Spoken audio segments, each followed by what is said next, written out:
ชมมื้อนี้ผู้ค้าปานคำผสมมาบริเวณวัดถ้ำพาพึ่งบ้านม่วงคำตำบลนาตาลได้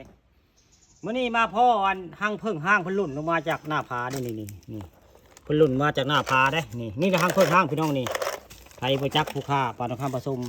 พามาเบิ่งห้างพึ่งห้างนี่แหละคือห้างพึ่งห้างอยู่บริเวณหน้าผาทางเทิงเพิ่นหน้าผาสูงนะผู้เทิงผู้หน้าผาสูงผู้ตากล้องก็ยังขึ้นหน้าผาสูงเทิงๆนี่เด้อให้เขาเจ้าบ่จักว่าหน้าผาสูงประมาณ15 เมตรพี่น้องนี่อยู่บริเวณวัดผาเพิ่งบ้านม่วงคำตำบลนาตาลได้เมื่อนี้เดินทางพบเพศพี่น้องนี่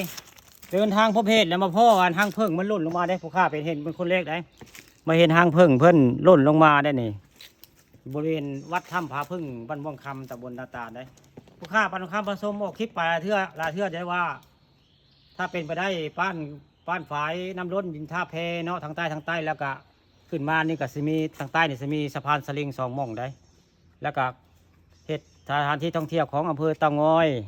เอาแบบอย่างของอันทบ้านกกดูกบซิลหรือว่าพาน้ำล้นแพเตางอยเนาะแล้วก็เป็นสถานที่ท่องเที่ยวของชาวตำบลนาตาลอำเภอเตางอยได้ล่องเพเรื่องเพขึ้นมาแล้วก็มาฮอดหน้าวัดผาเพิ่งนี่ก็ขึ้นมาไหว้พระพี่น้องนี่พระสวยงามได้ว่าถ้ำผาเพิ่งนี่ถ้ำกระลายม่องมีหน้าที่ได้ถ้าพุ่นกระลายได้ผู้ถ้ำไก่ได้ผู้มีถ้ำลายถ้ำได้วัดถ้ำผาเพิ่งบรรยากาศคักพี่น้องนี่ใครบ่เคยเที่ยวเคยชมกะมาเบิ่งมาชมได้วัดถ้ำผาเพิ่ง